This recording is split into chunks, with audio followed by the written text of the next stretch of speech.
very interesting topic that we've got coming up next, and I hope that a lot of you are in sync with all the issues happening in the Middle East. We're going to be talking to two very interesting people up next.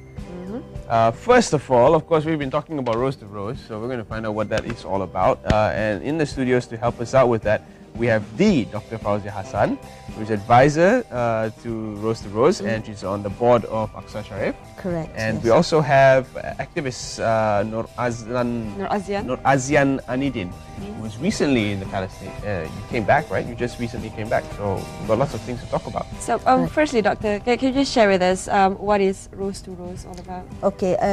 First of all, I thank you for inviting us on this very interesting topic today to talk.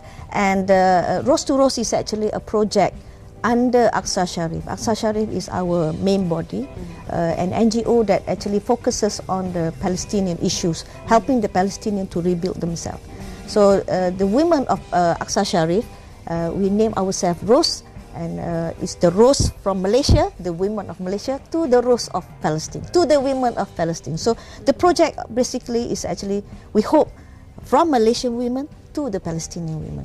So we actually chose rose as our logo because rose, as you know, is a universal flower that symbolizes love, and also we hope that the fragrance and the smell will actually benefit all the people that even directly or indirectly with it. Yeah. What are the upcoming projects that you have for our fellow Palestinians? Right Okay, one of our main focus is actually to build the Women Community Center in Gaza, and we plan to build at least 2 women centers per year. And alhamdulillah, thank God that we actually achieved that target. At the moment, we help or we actually finished contributing to the construction of the 2nd floor with Dar Al-Quran was Sunnah. The first floor is for the teaching of the Quran and the Hadith, and the 2nd floor is actually for capacity building to empower the women. So the 2nd project, we are going to do it in Jabalia. Also, inshallah, we're going to hand this money, inshallah, in this Ramadan mission on the 5th of August. Noorazian, you've just come back. So what is the current state of the women of Palestine as we speak? Well, very interesting. The women there, they are the, we know women are mothers, but the women in Palestine, they are very special. They are very energetic, very futuristic, and very intellectual. Most of them are graduates. Yeah, they don't just, they are universities in Gaza, international standards universities, and they further their studies also overseas. So they are special in a way that they functions as an intellectual, as mothers, of course, as future mothers to raise the children of Palestine. So they have a very good vision. So I'm very surprised when we went there. We met the women. And it was not like, they don't show their depression, they don't show the sadness. The war, of course, it has got an effect on them. But life goes on. Very, very strong women. So what kind of situation or challenges are they facing still under the oppressive Zionist regime? Oh, of course, there's a lot, of course.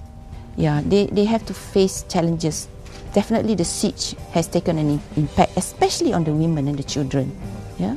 So generally, of course, the entire Palestinian suffers. Specifically, women, they cannot progress. That is why our project Rose2Rose is very important. We are giving an opportunity for the women here in Malaysia to contribute to the Palestinian women.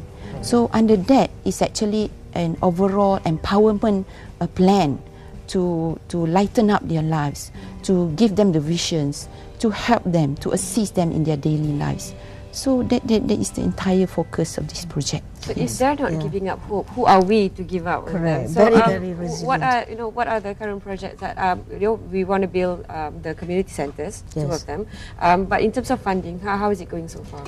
Alhamdulillah, we just finished our peak project. I suppose we did a charity dinner, Rose2Rose, last weekend, on the, no, 2 weekends ago, Yeah. 14th of 14th July. July. And we actually targeted to raise 500,000. And alhamdulillah, we got slightly above 500,000.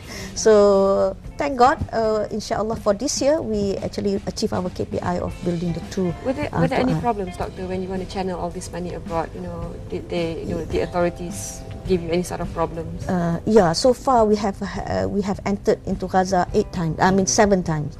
So some part of the money we hand to hand handled, and the other part we transfer by telegraphic transfer. I just want to add a little bit about how the situation of the women in Palestine.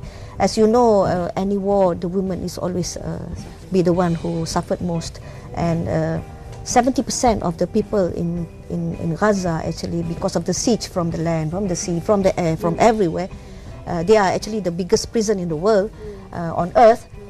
So 70% of them are actually below poverty line. Actually, they only earn about $3 per day.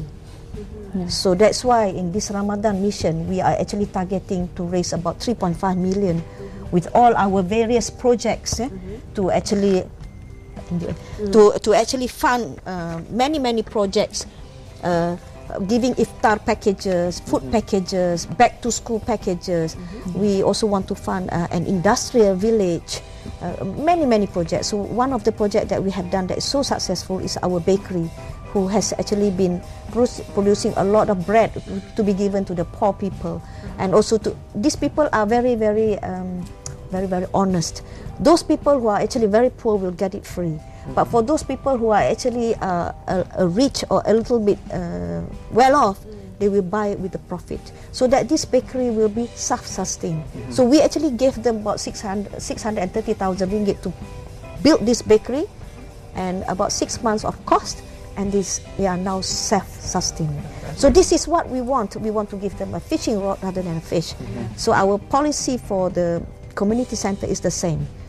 Touch and stay project, and also giving them something to fish. AqsaSyarif.org.my, that's AQSASYARIF, for you guys to find out more about the projects that they have in line. A lot of projects right here. Yes. Now, we always hear a lot about Malaysian initiatives abroad, but what about other nations? Are they also helping? Yes, in fact, in our cattle farming, we are only one contributor. There are about hundreds of cattle.